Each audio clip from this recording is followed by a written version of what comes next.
Experience the future of packaging and processing up close and in action. Explore groundbreaking innovations, engage with hands-on solutions, and connect with the experts transforming the industry. See how these advancements can revolutionize your products, production lines, and business. It all starts here. Don't miss out. Register today at packexpolasvegas.com/unpackedpod.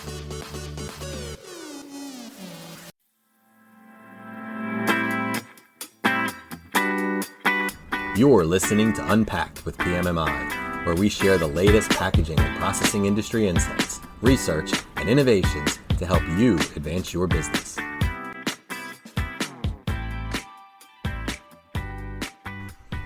Hi, I'm Sean Riley, and welcome to another edition of Unpacked with PMMI.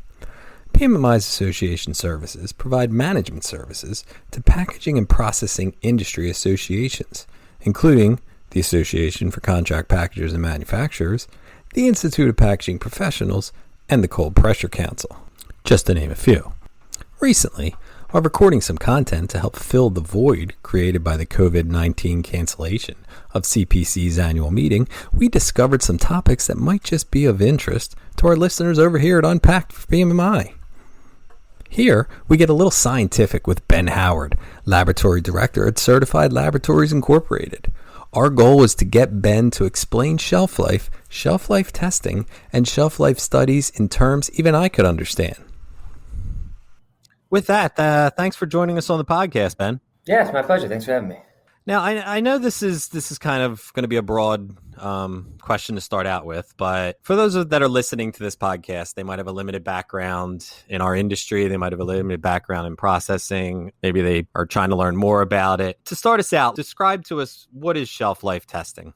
Sure. Yeah, it is a broad term. It can mean somewhat different things to people across different industries or even sub-industries within one. So for instance, might mean something slightly different to a meat manufacturer than someone who's in produce or manufactured foods under the larger industry of food industry. But a common working definition would be it's a series of analyses that are performed over time to better characterize changes that occur in a product. And the intended purpose is to determine how long the product will remain fit for purpose or for consumption at a particular storage condition or multiple conditions. And that part's pretty straightforward, and I think intuitive to most people. When you go about designing and executing a shelf life study, that's when you have a variety of philosophies and industry specific approaches and nuance that you need to sort through. Okay, I mean, that makes sense. So then kind of playing off of a more broad thing like that, why is it important? Why, if I don't know what shelf life testing is, why is shelf life important? Couldn't we just, evaluate the odor, the taste, what it looks like to determine whether something is spoiled? Let's start with the first question. So simply put, consumers buy a yucky product, they're significantly less likely to buy it again, right? So it's brand protection at its most base level. Too many marketing business people can attest to, it takes years and years to gain a widespread customer loyalty. I mean, it takes years of development and effort to get people over to the product, but you could lose it all in a day, right? There was a consumer survey from 2005 where they asked consumers to rate the importance of different aspects of food purchase, and freshness and quality were the number 2 and 3 most important factors behind only price. Undoubtedly, it's highly advisable for people to know with precision just how long the product is going to remain of high freshness and quality at any storage condition it might be subjected to. So the importance is, amongst many other things, principally it's about brand protection. It's about making sure that what you put on the shelves, you can be confident that it's going to remain something that you're proud of, that you want consumers to take, that they're going to have a positive experience from. As to the sensory question, why don't we just perform sensory? Why isn't there anything beyond that? A couple thoughts. First, if the options were to either perform sensory only evaluation or no evaluation whatsoever, I would definitely take the former. At least you have some semblance of data to help, determine your shelf life. You have some sort of evidence that the product can last as long as you claim it does. In fact, in days past, that was a more common approach, that you just perform sensory, to heck with the analytics, and that was that. More recently, by more recent, I mean within the last several decades, it's become more of a data-centric and analytical process. That being said, sensory evaluation is still to this day, and I think for the foreseeable future and perhaps forever after, is an important aspect of shelf life. If you're going to go through the process of designing designing a shelf life, it should necessarily, in 100% of cases, contain a sensory evaluation component to it. That should be paired with the analytical data, because each of those helps to give additional context to the other. Analytical data is to say the analytical data is enhanced by the sensory data relative to the analytical. But the reason for generating the analytical data and collating that with the sensory are numerous. Foremost is the additional statistical robustness of the data set and the additional precision and confidence that affords in terms of making a shelf life projection. It also allows the holder of data to better understand the potential points of failure with the product, where it's likely to meet an end shelf life, or where the highest risk of premature shelf life end lies. And it also allows someone to potentially take proactive action to mitigate that risk. Further, if the product does fail in the course of its shelf life, and if it goes bad before you were hoping it did, it provides a clear analytical explanation as to how it failed, and often a very conclusive answer as to why it failed, which allows you to take action if you wanted to extend that shelf life. If you only got 50 days and you wanted 60, it'll give you the data you need in order to go about finding the means to extend that. Interesting, another reason I think that's more commonly being cited when people come to us and ask for a shelf life is the marketing value of all things. Having a completed shelf life report, with a full description of how it was done, the analytical data set, a third-party scientific opinion as to what that data suggests regarding its shelf life, can go a long ways in impressing both commercial and residential consumers at the scientific approach, the rational approach, and the data behind the determination of something like a shelf life. And furthermore, some distributors and retailers today require evidence of a shelf life evaluation before they'll even stock the brand. In this case, it's primarily for their own brand protection. They don't want to stock product that has a risk of going bad, because that would hurt the retailer as much as the manufacturer. Okay, so how's the shelf life testing performed? Is it, it can't be the same for every product type. So give us an overview on how it's performed. Yeah, so as mentioned, there's many ways to approach shelf life study design and execution. The permutations of that are virtually limitless, theoretically limitless, but in reality, there's a lot of commonalities in study design. Many manufacturers have kind of a default or legacy approach, and certainly third-party laboratories often have kind of defaults depending on the product type. Templates is what they're often referred to as. But one of the most important parts of shelf life testing is to get an understanding of the details, the specific details of the product, the circumstances of that product, and let the study design follow. That is to say, you should really know, when you engage in these sort of things, you should know the product's formulation, its intrinsic factors, things like pH and water activity and fat content. You need to know the process by which it's made. Is it thermal? Is it HPP? Is it cold pressed? The packaging configuration is absolutely critical. Things like, is it vacuum sealed product? Does it have an oxygenated headspace? Is it gas flushed? Storage conditions are a very large factor. Is it a refrigerated product? Is it frozen? Is it stored room temperature, shelf stable? How prone it is to abuse conditions in transportation and storage? Are there points at which, if it is a refrigerated product, where it, with some predictability, may fall out of that refrigerated state? What sort of preservative systems are present? History of prior spoilage? Nutritional claims. Is there a vitamin claim on the product, especially a degradable vitamin that may, in fact, determine the shelf life? Anyways, all that information should be gathered up front. And then once you have that information, the study design actually follows it, right? It's sort of a logical conclusion of the summation and collation of those factors. And some examples are, is the product vacuum packed?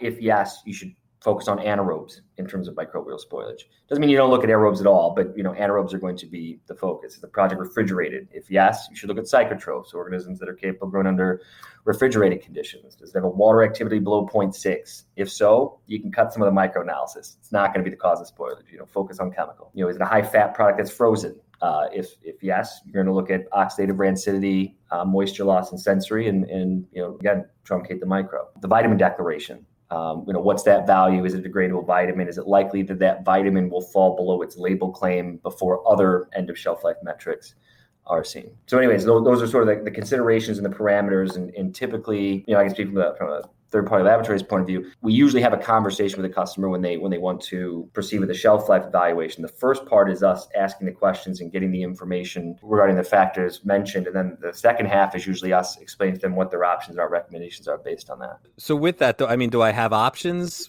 so I got a product and I'm coming to you, and do I have options with this shelf life study design, or is it something where there's, kind of a hard and fast template or rules that kind of define how the study's going to go? Yeah, well, flexibility is key.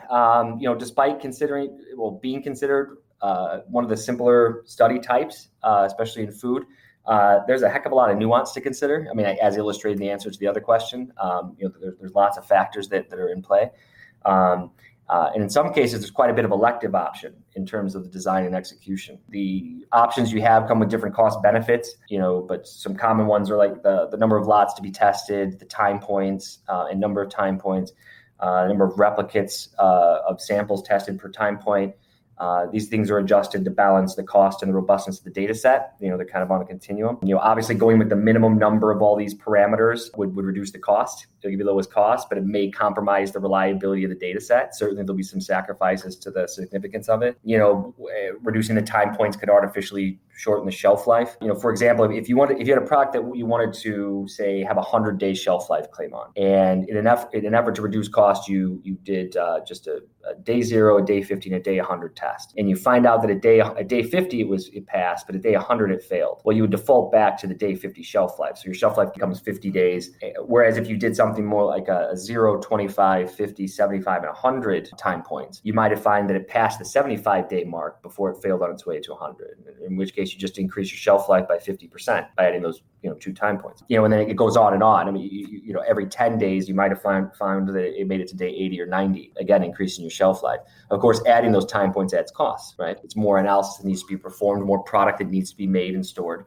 So really, it's about understanding that cost benefit when deciding where you want these elective parameters. As a study design consultant, my philosophy is to provide as much information as possible regarding the cost and benefit of these options, so the decision makers can make an informed decision about the study design. Ultimately, it's the principle behind the study, the decision maker's responsibility to choose these things, and they just need to know what sort of consequences there may be to making a decision on any one of these parameters. So I could come to you with a product and I want it to be on the shelf for 25 days, and you can give me you can say, okay, well, I can set it from 0 to 25, and that might be your most cost effective, way of doing it. But that's not going to tell you that maybe you can make it to 20, but it's not going to make it to 25 because you haven't paid for those parameters leading up to it. There is something of game theory behind this, and I'm not suggesting shelf life study as any sort of alternative to other forms of gambling that we already have in society. But there is something of a gamble to it. If you were highly confident in the example you gave, if you were highly confident you get to 25 days and you wanted to do the least amount of analysis to get there, you could just do 3 time points, 0, 12, and 25. You could do a 0 and 25, by the way, but there's a really good reason why you don't just do a beginning and end time point. It has to do with changes that can occur within that window that you would not be able to capture that would render a spoiled product. There are certain factors that go up and then down again after the product spoils. But if you want to do the minimum and you want to do 3 time points, you could do it and that reduce your cost. If you were less certain about the shelf life of the product, you may add some additional time points in there to be sure that if you don't reach your sort of pie in the sky and hopeful endpoint in terms of shelf life, you're not confident you'll reach your 25 days. You may build in, a day 20 and a day 22, et cetera, just to try and maximize whatever the shelf life becomes. Okay, how about I come to you and I have something that I have no idea. Can I, how do I do it if it's open-ended? I want to know when it's going to spoil. Yeah, so we've dealt with the truly, I actually have no idea what the shelf life of this is. Can you help me? In which case, given our experience, we can help make an educated guess based on all the information that we discussed previously: the packaging conditions, storage, how it's processed, product type, intrinsic factors, et cetera. We can help make an educated guess and then work with them to streamline the study so that we can maximize their shelf life claim, while at the same time trying to keep the cost low. Oftentimes to do that, you pick sort of again, it's a hopeful and idyllic target in terms of the shelf life, and you backload the time points. So you increase the frequency with which it's tested towards the end of the study, knowing that as you get closer to that end point, the closer you get to that end point, the more likely the product is to actually spoil. And that's generally how we go about doing it. Now, we also deal with, on the other end of the spectrum, we deal with clients who are very familiar with shelf life analysis, are considered experts, particularly in their products, and they come to us with the parameters that they want to run. Either because they've done their homework and this is what they know that they need, or they have, a 20-year history of doing shelf lives on similar products, and they want to follow the same template for continuity reasons and anything in between as far as consultation is available. Interesting. Okay. Fair enough. All right. This is going to be the the most technical thing or whatever that I will ask, and we'll use it to kind of wrap up because we've already taken a good amount of your time. So I've heard of things. I guess it's accelerated shelf life studies. Is this a reliable way of estimating product shelf life, or can you give some insight on how reliable those are? Oh, sure. By the way, that is one of the most frequently asked questions in shelf life. I think for obvious reasons. Shelf life. If you have a product that you want to have a full year shelf life claim on, you don't want to wait a full year to find out whether or not it has it or not. You want to know as soon as possible. So because of the staging gate nature of shelf life designs, everyone wants to know if it can be accelerated. And there's good news and bad news on that. And because I'd like us to end this conversation on a good note, I'll start with the bad news. The bad news is that for anything that has a biological component to its shelf life, so most commonly, bacteria, yeast, mold, etc., anything that has a biological component, it's not advisable to run an accelerated simulation on. And the reason being is that biological organisms do not follow like a simple mathematical equation that allows you to project with a high degree of accuracy how they will behave at higher and lower temperatures. You can accelerate growth of a bacteria to a certain point, but if you go too far with it, you kill it. And the same thing goes in the other direction. You can slow down the rate of an organism but if you go beyond a certain point, typically around freezing, you cease it entirely. So for instance, like a frozen shelf life, if you were to try and accelerate that via a refrigerated shelf life, you would go from a product that has zero risk of microbial spoilage because it's frozen to a product that now is introducing the prospect of microbial spoilage, which undermines what's really important for frozen shelf life, which is more physical and sensory degradation that can occur, or vitamin depletion. So that's the bad news, is that for a lot of cases, if the product is otherwise microbially perishable, acceleration is not recommended. The good news is that, as I mentioned before, if a product's below, a certain water activity value or is otherwise not at risk for microbial spoilage, you can accelerate it, because now you're looking at chemical processes. How fast does this vitamin degrade? How quickly does the oxidative rancidity process occur? Dehydration, what's the moisture loss factor? Moisture loss is something that can be accelerated. Color changes, product separation, things of that nature are things that there is quite a bit more reliability when you increase the temperature with those things, that you are accelerating the rate at which those chemical changes are occurring. So, just to give an example, if something's typically shelf stable, stored at 22 to 25 degrees centigrade product, and like a granola, let's go with granola is a good one. Low water activity, high oil content, likely to have some issues with oxidative rancidity over time. You can move it from a 22 to 25 to a 35 degree or 45 degree acceleration. Evaluate what how quickly it reaches oxidative rancidity, and then go back and calculate what that would project over an ambient shelf life. In those cases, it is recommended when you're electing to go with an accelerated modeling that you do a real-time portion parallel to that, and you use your accelerated data. So, for example, you would get a 4x acceleration at 45 degrees in the previous example.